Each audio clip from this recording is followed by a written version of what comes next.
Lunes Inspiradores, con David Tomás y Edu Pascual.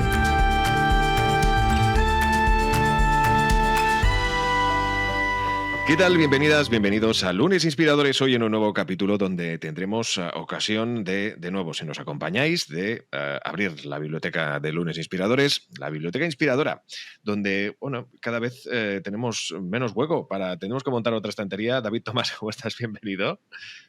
Muy bien, oye, muy contento de estar aquí, con ganas de hablar con nuestro invitado, porque vamos a hablar de Leonardo da Vinci, ¿no? Al que todos admiramos, así que seguro que es una conversación muy inspiradora.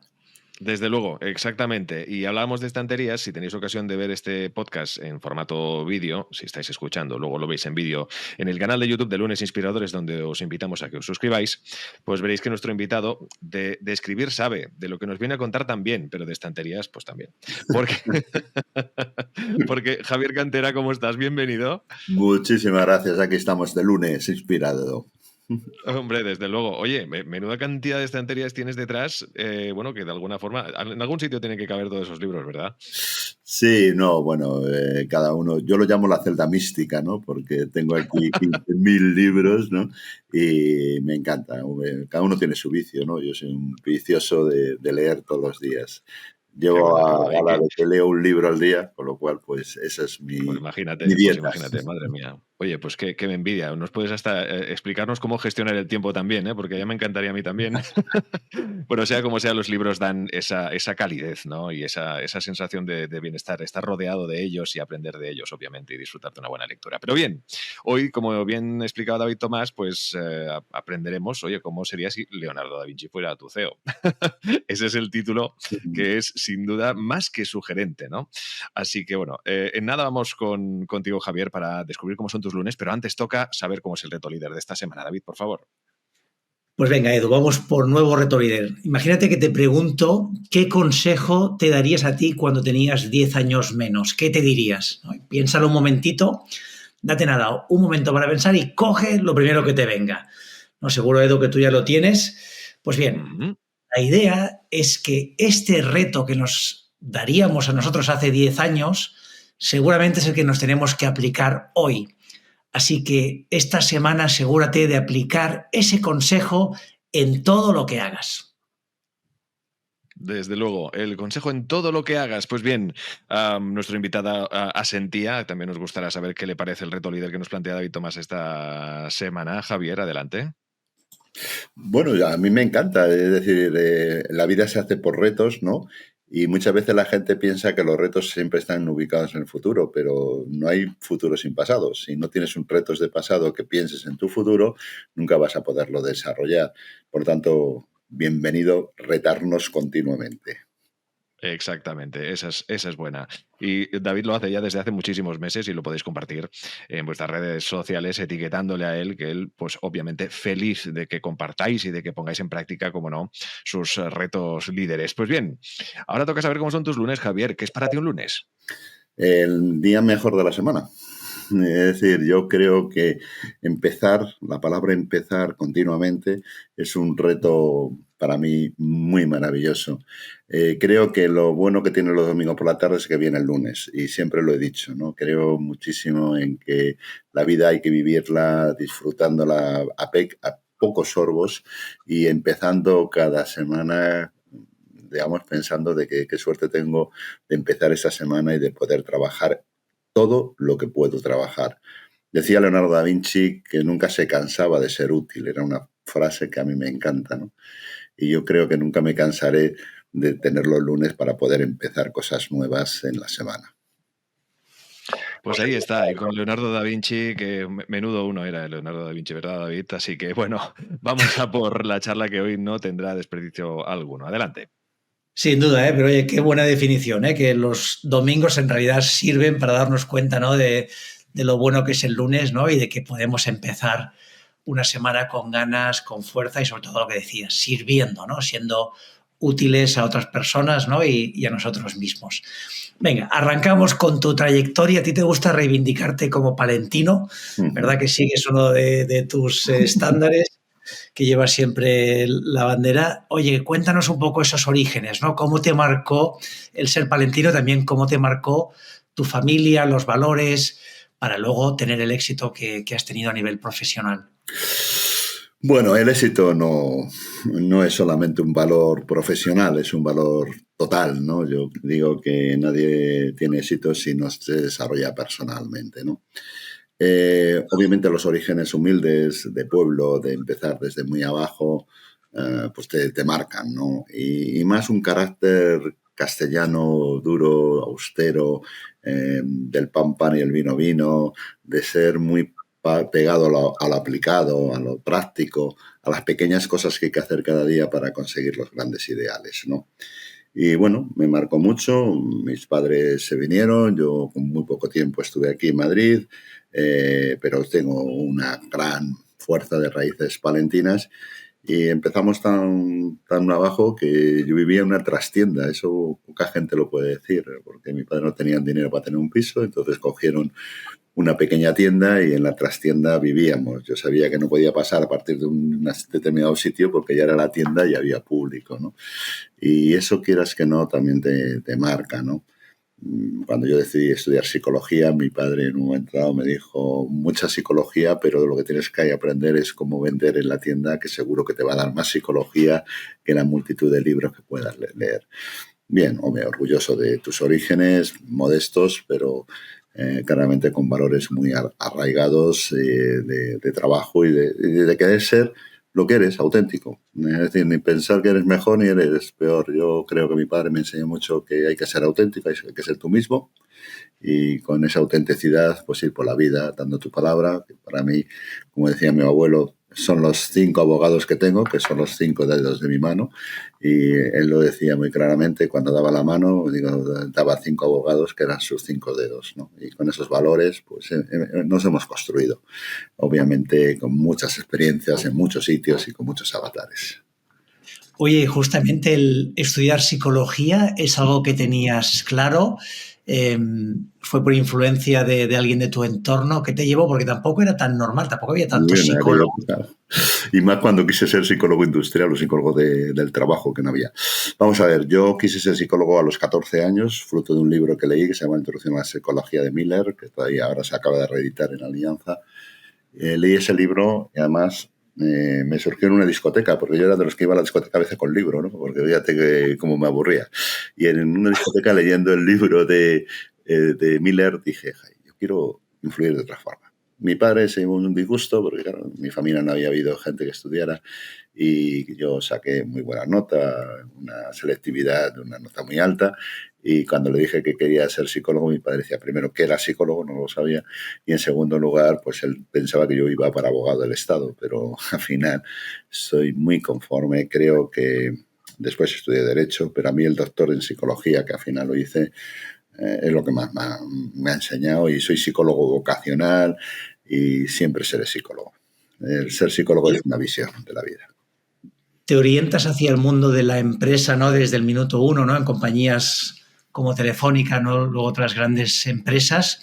¿Cuáles fueron esos primeros aprendizajes que sacaste de toda esa primera etapa? Yo me quería quedar a la universidad, pero entonces pagamos muy poco y yo era muy pobre, ¿no? Con lo cual me fui a trabajar. Hubo la primera oposición que hubo en España de psicólogo en Telefónica, que entonces era pública y había oposición, y me presenté con toda mi humildad. Incluso estaba la Mili, me acuerdo que me preguntaron, ¿qué experiencia tiene usted? Digo, por dar cursos a los cabos, porque no tenía mucha más experiencia. Entré con 24 años, 23 años, todavía no tenía los 24 años en Telefónica, y bueno, para mí empecé a trabajar, a informarme, a desarrollarme, y bueno, ocupé cargos directivos rápidamente, y a mí lo que más me enseñó es que claramente si te dedicas a la psicología del trabajo tienes que estar en el trabajo, no puedes estar en la universidad, ¿no? Y esa experiencia dilatada durante muchos años creo que es muy, muy interesante. Telefónica fue mi primer amor, como yo dije, luego tuve un segundo, que fue Nagas, del grupo, en aquella época estaba en Resol, y luego pues fue Carbury Suez. Y pasado esos noviazgos, pues ya creé mi propia empresa.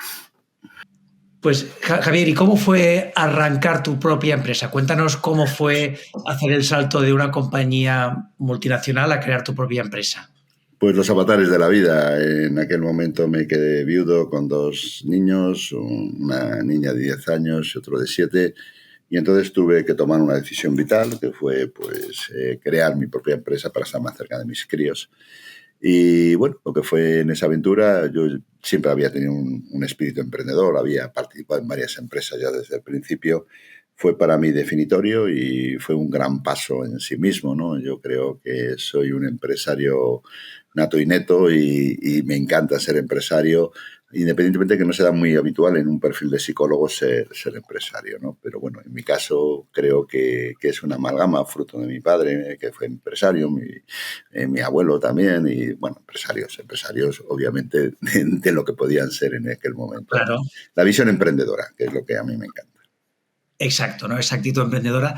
Oye, entiendo que sería muy complicado, ¿no? Pasar un duelo personal, ¿no? Como fue esto, montar una compañía.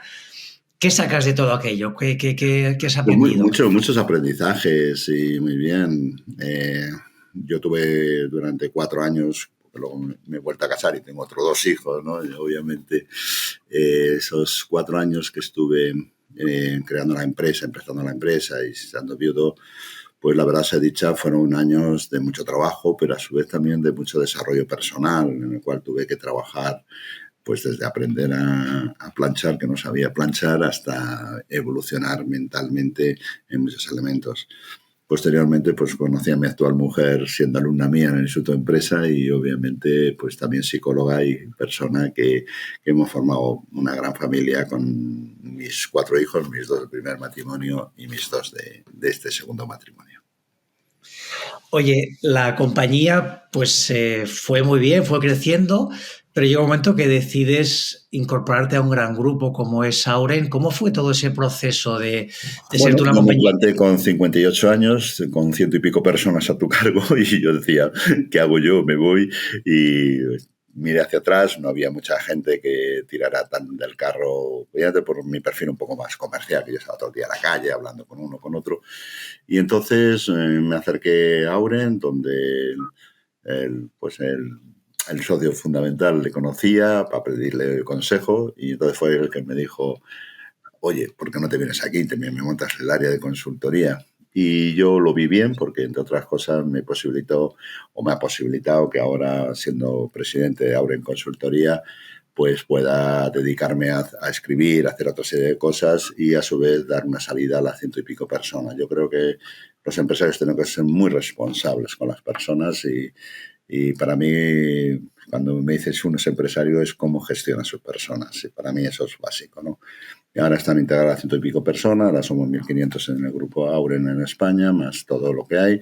Yo deseando estar apoyando y desarrollando y bueno, pues ya dentro de poco pues pasaré a ser consejero, me imagino, y me dejaré ya la ejecutiva, pero siempre apoyando a este gran grupo que simplemente decirlo que es el primer grupo español y con mucho orgullo llevamos nuestra españolidad con orgullo y modestia y humildad. Oye, vamos a hablar ahora del libro. Si Leonardo fuese tu CEO, que todos querríamos, ¿no? Un Leonardo como CEO, al menos con esos grandes ideas, ¿no? En el libro decías, el aprendizaje es lo único que la mente nunca agota, nunca teme y nunca se arrepiente, ¿no? ¿Cómo lo has aplicado en tu vida, no? Nos decías que cada día lees un libro. Sí, vamos a ver, el aprendizaje lo decía Leonardo, esa frase de Leonardo. Yo he sacado, me parece que son 150 frases de Leonardo. Lo primero que tengo que decir que no es un libro de Leonardo, es utilizar a Leonardo como figura para intentar reivindicar que en la época de la inteligencia artificial tenemos que poner más foco en aquellas competencias más humanas, como son la curiosidad, como es la creatividad, como es todos los temas que Leonardo nos planteaba. Para mí el aprendizaje es fundamental. Yo siempre hago una pregunta a los directores generales. ¿Cuándo fue la última vez que has hecho una cosa por primera vez? Si hace mucho tiempo que no has hecho una cosa por primera vez, míratelo, porque obviamente vas a tener obsolescencia mental, ¿no? Es muy importante el aprendizaje, el estar continuamente aprendiendo de cosas totalmente diferentes, no solamente del tema de los libros, que para mí pues es una materialización, sino obviamente estar siempre pensando cuando ves algo en las redes, no que estés enterado, sino qué puedo aprender de las redes, ¿no? Yo creo que el acercarse al entorno tecnológico con una visión de aprendizaje genera un gran conocimiento en general. Y bueno, pues esa es la fórmula. Mis hijos actuales, de mi segundo matrimonio, siempre les digo lo mismo. ¿Qué habéis aprendido el día de hoy? Primero les doy el pésame porque tienen a su madre y a su padre psicólogo, que eso claramente es un gran problema, ¿no? Pero luego les digo que han aprendido no solamente con matemática, de conocimiento, sino de cómo se relaciona una persona, de cómo te mira, esa chica que quieres que te mira y que no te mira, ese que te pone una zancadilla en el recreo. Porque es muy importante ese aprendizaje, el que tú generes claramente un portfolio, lo que llamamos los psicólogos, de recursos personales para poder enfrentarte a todo lo que es este entorno, contexto de incertidumbre que tenemos, ¿no? Y bueno, para mí es fundamental el aprendizaje. Después, ¿no?, de leer el libro, una de las preguntas que me apunté para ti era justamente esta, es decir, ¿cuándo fue la última vez que has hecho algo por primera vez? Pues fíjate, hace un rato, porque me he apuntado a baile de salón, que no tengo ni puñetera idea, pero bueno, ahí veremos cómo salimos, ¿no? Pero ayer, por ejemplo, creamos en el Círculo de Bellas Artes un sitio nuevo de un espacio para confrontar ideas que se llama el espacio del Círculo de Bellas Artes, que lo creamos ayer. También esta semana hemos puesto en marcha el primer manual de psicología económica que no había en España, que en Estados Unidos se ha desarrollado mucho, con mi gran amigo Adrián. Hemos hecho otro trabajo. Yo muchas veces en la semana lo que me diré es qué cosas nuevas he hecho en estas primeras semanas. Y eso te da a conocer gente. Mi abuelo, que era muy sabio desde mi punto de vista, en Saldaña, Palencia, donde yo nací, siempre se hacía una feria los martes, ¿no? Y yo siempre veía los lunes muy alegre a mi abuelo. Y yo le decía, ¿por qué estás tan alegre, abuelo? Me decía, porque mañana es el día de la feria. Digo, bueno, estarás alegre porque te vienen amigos antiguos o amigos que tienes para hablar con ellos. Y dice, no, hijo, porque tengo la oportunidad de conocer nuevos amigos. Esa querer conocer nuevos amigos, nuevas realidades, nuevas misturas, te dan la capacidad de poder estar todo el día abrazando el cambio, que es el elemento fundamental. Sin duda, nos compartes, ¿no?, las competencias leonardinas, que son las 7 que mencionas en el libro, ¿no? Las has mencionado de alguna, la curiosidad. Si quieres te las digo porque estoy todo el día con ellas, estoy a todo el mundo diciendo a ver si las incentivamos, ¿no? Uno, la curiosidad, obviamente ya lo habéis visto, no solamente por los libros y todo, sino la curiosidad que te haga esa capacidad de aprendizaje. La segunda, que él llamaba demostraciones, es el pensamiento crítico, y más en este momento. Es decir, te tienes que tener cantidad, calidad y diversidad de opiniones para crear un buen pensamiento y no creértelo primero. La tercera, que decía en el tratado de pintura, era sensaciones, agudizar los sentidos, la inteligencia emocional. Yo lo llamo más en el libro emociones inteligentes, porque creo que la emoción es antes que la inteligencia. Pero bueno, es la idea de la inteligencia emocional. La cuarta, que él dice que la más favorita, era el esfumato. El esfumato era esa pintura que hacía él, esa sonrisa Mona Lisa, no sabía cómo sonreía. Es decir, es la gestión de la incertidumbre, lo que los psicólogos llamamos resiliencia, ¿no? Y cada vez es más importante ser resiliente, ser antifrágil. Lo contrario a frágil no es duro, sino ser antifrágil. Nadie te hunde. La quinta, que él decía, que para mí también era muy interesante, era arte y ciencia. Decía, hay que tener datos, ciencia, pero hay que tener relatos. Yo siempre digo que el dato mata al relato hasta que el relator asesina al dato. Es muy importante esa mezcla de arte y ciencia, como decía Leonardo, la imaginación como elemento fundamental. La sexta era la corporalidad. Él era vegetariano en aquella época y era una persona que creía que el cuerpo, el bienestar que tienes que tener es un elemento fundamental. Y la última, conexión, adelantándose a Steve Jobs, él decía que todo estaba conectado, la hibridación de conocimiento, el concepto mismo de polimata, ¿no? Y esas son las 7 competencias. Yo creo que si todos somos capaces de avanzar en esas competencias que muy escasamente y muy lejanamente la inteligencia artificial va a poder imitar, porque yo siempre digo que en la inteligencia artificial nunca tendrá el dolor que se te muera un ser querido, cosa que sí vamos a tener nosotros, con lo cual tenemos la capacidad de que esas sensaciones se transformen en conocimiento y en conciencia, ¿no?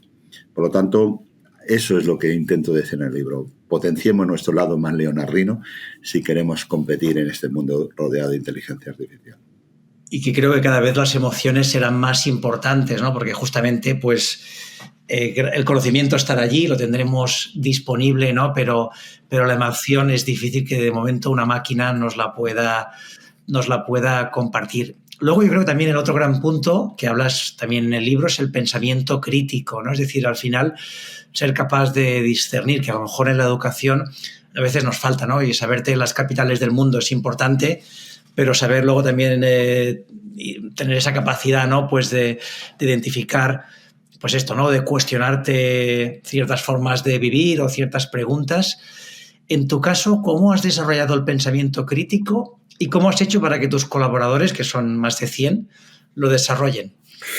Bueno, ahora incluso más gente, porque a llevar todo consultoría tengo bastante más gente. Pero mira, piensa una cosa. El pensamiento crítico empieza por el valor que he dicho antes de la autenticidad. Cuando tú eres auténtico, tú piensas claramente que lo primero que tienes que tener es una cantidad de información válida para tomar una decisión, ¿vale? No pensar en un momento dado que sin tener una cantidad informativa vas a poder desarrollarlo, ¿vale? Entonces, es muy importante cantidad de información. Luego, calidad de información. Hay gente que dice, es que, claro, no tengo calidad de información. Dice, pues si no tienes calidad de información no lo puedes hacer. Y por último, diversidad de información, de gente diferente para tener esa información. Con eso, con cantidad, calidad y diversidad de información, puedes tener un pensamiento crítico.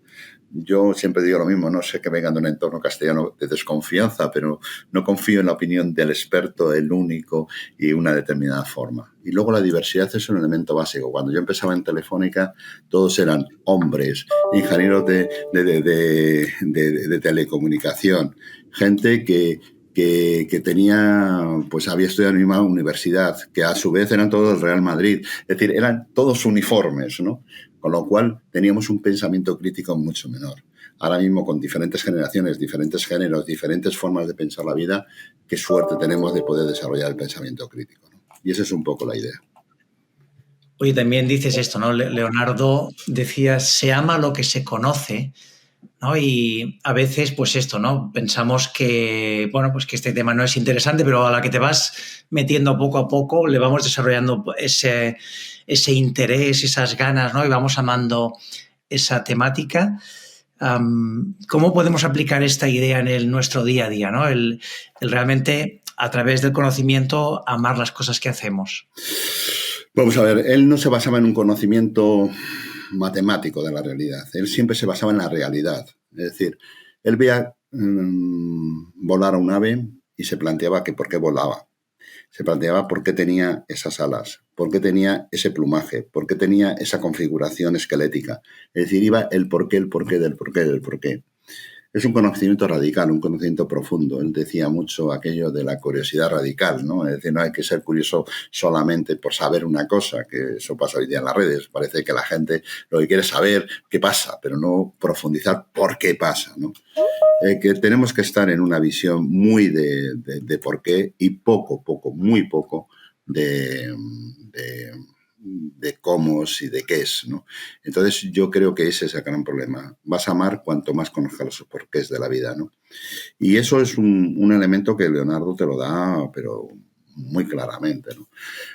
Fijaros que Leonardo se conservan 3.000 códices, pero se piensa que hizo 13.000 códices, que escribía todos los días su códice. Ya sabías que leía al revés para que no se vieran lo que leía. Ten en cuenta que también fue perseguido porque era homosexual, por una serie de razones que él claramente hacía que sus códices eran su forma de expresar. Y él decía que todos esos códices era su conocimiento, ¿no? Y a mí me apasiona mucho aquella gente que es generosa en su conocimiento. Por eso la frase que he dicho al principio de que no me canso de ser útil es apabullante, porque yo siempre digo lo mismo, la gente que no quiere ser útil a la sociedad tiene un problema claramente de que su conocimiento sea válido, ¿vale? Estoy harto de mensajes yoicos, estoy harto de mensajes de gurús, estoy harto de mensajes de libros de autoayuda.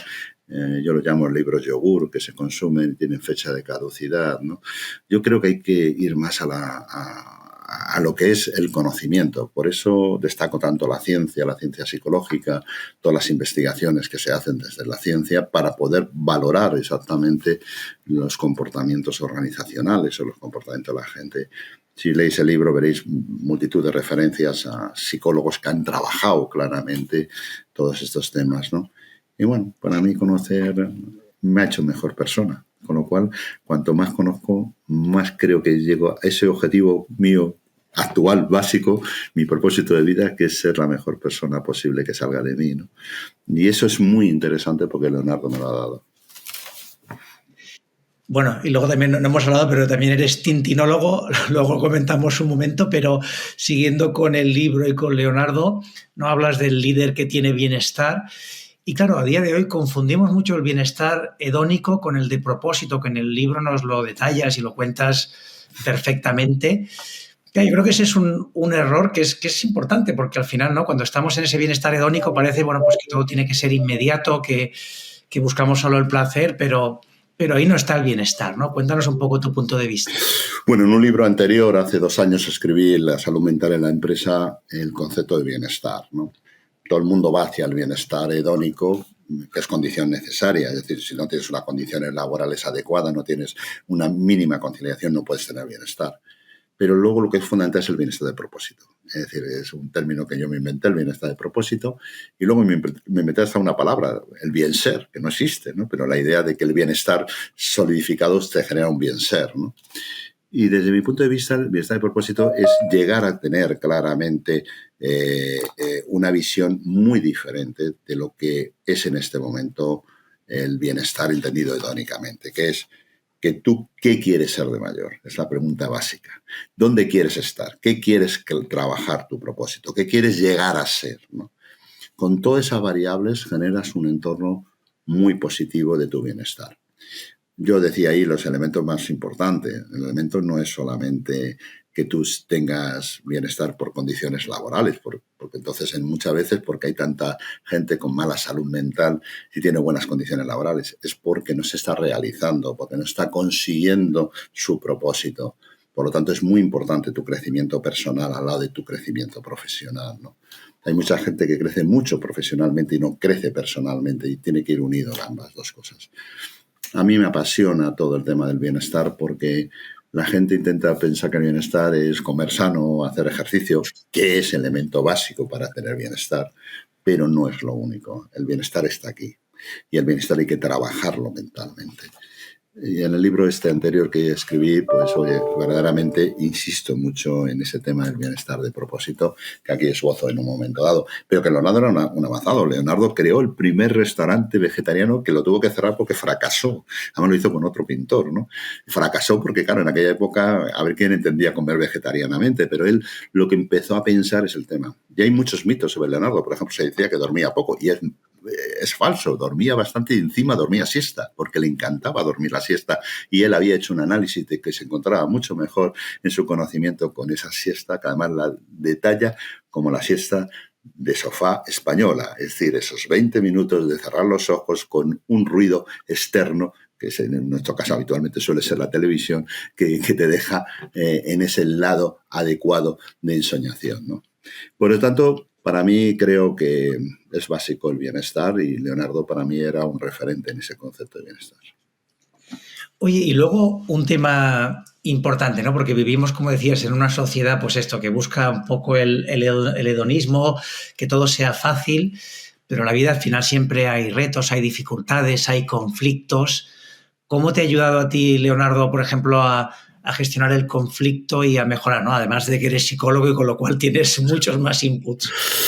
No, pero Leonardo no rehuía el conflicto. Él fue una persona que tuvo muchos problemas de conflicto, pero siempre tenía un elemento que podíamos adelantarlo a las corrientes actuales de psicología positiva. Yo no soy optimista, pero tampoco soy pesimista. Soy optimalista, que es un optimista realista. Nada se ha conseguido desde el pesimismo. Todo también se puede perder desde el optimismo excesivo. Obviamente, las situaciones inadecuadas, los duelos, las situaciones que tienes, todos tenemos que vivirlo. Hay que llorarla, como se dice en mi pueblo, ¿no? Tienes que llorar el duelo en su momento, porque si no lloras al muerto, luego lo vas a estar llorando toda tu vida, ¿no? Pero es muy importante esa visión de que vamos a mejor. Todo puede mejorar y si se empeora, ¿qué pasa? Yo pensaba que se iba a mejorar, ¿no? Esa psicología claramente del optimalismo lo reflejaba muy bien Leonardo da Vinci. Tuvo muchas trabas desde que su nacimiento, que él no era un hijo no legítimo, que ya sabéis que no tenía apellidos, era da Vinci porque nació, le pusieron del pueblo donde estaba, el notario. Bueno, hay un libro ahora actual de Lesse, que tengo la ocasión de trabajar con él y hablar en Italia, es un gran conocedor de Leonardo, ese sí que conoce a Leonardo. Y tuve la ocasión de ver, y el último libro es demoledor, porque claramente te refleja las dificultades enormes que vivió Leonardo, y a pesar de todo, que escribía desde el optimalismo, ¿no? Hace poco me recuerdo mucho la muerte de Daniel Kahneman. Ya sabéis que Daniel Kahneman, el creador de la psicología económica, todo el mundo pensaba que había muerto de muerte natural y no, se fue a Suiza a tener una muerte asistida, se ha sabido un año después, ¿no?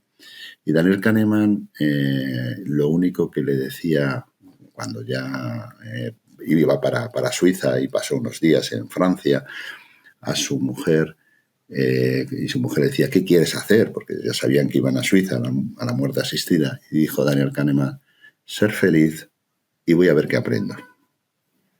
Fijaros, digamos, y 5 días después vivió una muerte asistida. Ese optimismo, ese optimismo realista en lo que tienes, en el momento que tienes, en aquí y ahora, Leonardo da Vinci lo ponía muy claramente en todos sus códices, ¿no?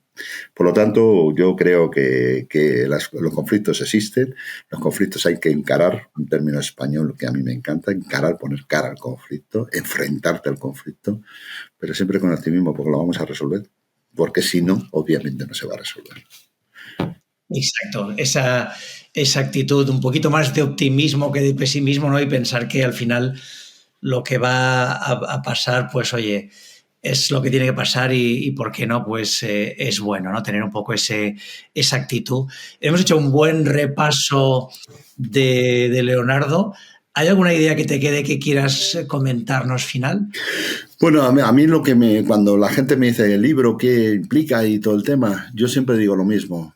Ojalá te genere 4 dudas mentales, porque yo creo que en este país que todos son todólogos, todos opinan de todo, yo soy dudólogo, yo dudo de todo, ¿no? Y yo creo que ningún autor tiene que decir que lo que él dice es cierto. Yo pongo encima de la mesa las dudas que a mí me genera Leonardo y aquellas cosas que he ido aprendiendo de él y que me están siendo útiles. Yo, desde esa visión pragmática que hemos hablado desde el principio, aquello que no me es útil no lo utilizo. Entonces, yo me quedo con la frase esa de que no me canso de ser útil, porque creo que esa es una frase muy definitoria de lo que Leonardo nos ha enseñado, ¿no? Y luego un tema también muy interesante es hibridar conocimientos. Tú puedes tener un núcleo, como en mi caso la psicología, pero luego hay que estar aprendiendo de todo y en cualquier momento. Estoy leyendo ahora el último libro de teoría cuántica, porque obviamente la mecánica cuántica está cambiando mucho de los conceptos de la gestión de la incertidumbre. Por eso es muy importante esa visión, aproximación de hibridación de conocimiento y de ser polímata, como bien decía Leonardo da Vinci. Exacto. Oye, pues hoy nos vamos con esta idea de intentar ser un poco más leonardinos, ¿no? Y tener esos principios y esa curiosidad, ¿no? que hemos comentado tanto en las distintas áreas. Y yo creo que todos los que te escuchamos hoy nos sumamos al ser dudólogos, ¿no? Hay que dudar mucho, ¿no? Y hacernos muchas preguntas, sobre todo para mantener esa curiosidad. Nos queda ya la última pregunta para cerrar la entrevista y es, Javier, entender a ti quién o qué te inspira. A mí me inspiran las personas, siempre lo he dicho. Leonardo da Vinci decía que el universo está hecho a imagen de las personas, adelantándose a la mecánica cuántica, que ya dice que la realidad la crea la conciencia. Fijaros cómo podemos hacerlo. Él reflejaba muy claramente que la realidad no sabemos si existe o no existe. Lo que sí existe son personas que piensan que eso es la realidad, ¿no? Por lo tanto, me inspira a las personas. Creo que las personas es un elemento hemos profundizado poco con lenguajes güeros humanistas, con lenguajes güeros de buenismo, con lenguajes güeros de maquiavelismo, de utilizar. Y yo creo que si somos capaces de que cada persona saquemos nuestra autenticidad y convivamos dentro de la autenticidad, podemos desarrollarlo. Me inspira a las personas, claramente. Oye, pues nos quedamos con este mensaje, ¿no? Y que coincidimos, que compartimos, inspirarnos por otras personas y sobre todo, como bien dices, desde la autenticidad, ¿no? Siendo uno mismo e intentando, como también nos decías, servir, que yo creo que es lo que nos ayuda a tener una vida con más propósito. Yo creo que, Edu, hoy nos hemos puesto profundos, pero bueno, también está bien acabar así. Totalmente de acuerdo. Está muy bien el hecho de, obviamente, servir y luego también servir para algo, ¿no? Que ya puestos aporta algo, ya que la cosa está muy compleja y hacen falta manos para arreglar este desguace de mundo que tenemos. Pero bueno, bromas aparte, está claro que el mensaje en un libro maravilloso como este, pues obviamente, ¿qué pasaría? Pues si Leonardo da Vinci fuera tu CEO, ¿no? Sería, bueno, yo creo que la mayor suerte del mundo. Menudo avanzado su tiempo, menuda persona. Vete a saber que no viniera de otro planeta también, ¿eh? Puede ser, ¿eh? Viendo el ejemplo de humanos que tenemos por aquí, vete a saber. Pero bueno, sea como sea, siempre nos quedará esta maravilla de libro de nuestro invitado de hoy, Javier Cantera, a quien agradecemos infinito que nos haya venido a dar esta charla tan maravillosa y a quien seguro tendremos ocasión de volver a invitar. Javier, gracias. Gracias a vosotros, luneros, de lunes. Y gracias. David, ¿qué les decimos a las inspiradoras e inspiradores en esta semana que empieza? Pues como siempre, gracias por estar aquí. Espero que hayáis disfrutado tanto como yo de la entrevista con Javier.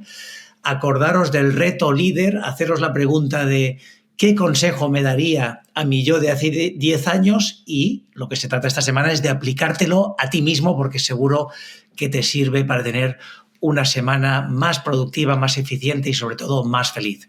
Por lo demás, darle un like, compartir, suscribiros si no lo habéis hecho y la próxima semana más lunes inspiradores. Suscríbete a nuestra cuenta de iVoox, Spotify, Apple Podcast y a nuestro canal de YouTube.